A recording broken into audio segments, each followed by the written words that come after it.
Leo tuzungumzie viongozi wawili maarufu, Donald Trump wa Marekani na hayati John Magufuli aliyekuwa rais wa Tanzania awamu ya 5. Kutokana na misimamo yao na itikadi, baadhi wanaweza kusema kabisa hawa ni viongozi wa damu moja kutokana na aina yao ya uongozi. Kwa nini tunaweza kusema hivyo? Hapa nitakutajia mambo 6 yanayoleta mfano kati yao. Mosi, ni viongozi wa wananchi. Wote walijenga umaarufu wao kwa kupinga kile walichokiita mifumo ya kifisadi.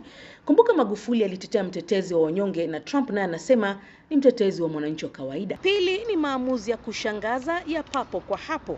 Kama kuna mahali wa Tanzania wanamkumbuka zaidi Magufuli, ni eneo la kutoa maamuzi ya papo kwa hapo kwenye mikutano ya hadhara. Trump pia amekuwa akifanya hivyo kupitia amri za rais anazozitoa kila leo. Uongozi wa mkono wa chuma na demokrasia ya ukakasi. Trump ametoa amri ya kuwapa likizo wafanyakazi wote wa Sauti ya Amerika VOA. Magufuli aliwahi kuvionya kwa ukali vyombo vya habari vilivyokuwa vinamkosoa kwa uwazi. Pia kuna swala la ushirikiano wa kimataifa. Wote wanaonekana kuwa na tahadhari kubwa kuhusu mikataba ya kimataifa. 6, ni tumbua. Magufuli aliwahi kuwatumbua maelfu ya wafanyakazi wa serikali kwa madai ya vyeti ghushi. Mwaka 2018, Trump alimfukuza kazi waziri wake wa mambo ya nje Rex Tillerson kupitia ujumbe wa Twitter tu. Je, kuna jambo ambalo nimesahau?